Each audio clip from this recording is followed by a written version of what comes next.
বিশ্রামগঞ্জে ঠিকাদারদের উপর হামলার অভিযোগ, গাড়ি ভাঙচুরের উত্তেজনা।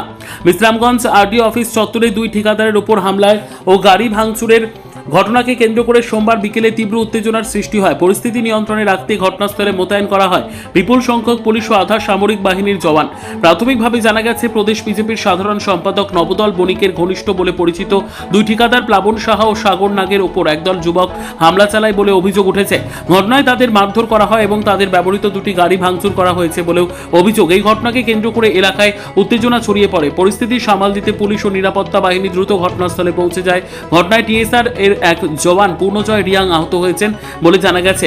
পরে তাকে চিকিৎসার জন্য হাসপাতালে নিয়ে যাওয়া হয়। খবর পেয়ে অতিরিক্ত পুলিশ সুপার সহ অন্যান্য পুলিশ আধিকারিকরা ঘটনাস্থলে পৌঁছে পরিস্থিতি নিয়ন্ত্রণে আনার চেষ্টা করেন।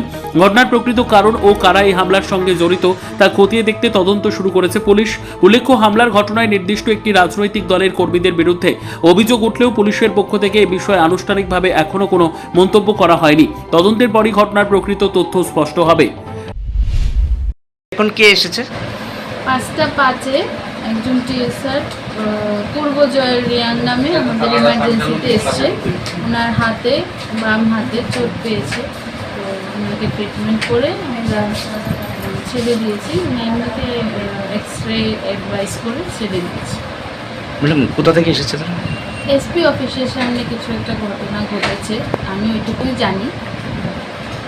পুলিশ নিয়ে এসেছে? না, উনি নিজেই এসেছে। ড্রেস ছিল না? হ্যাঁ। Thank you madam.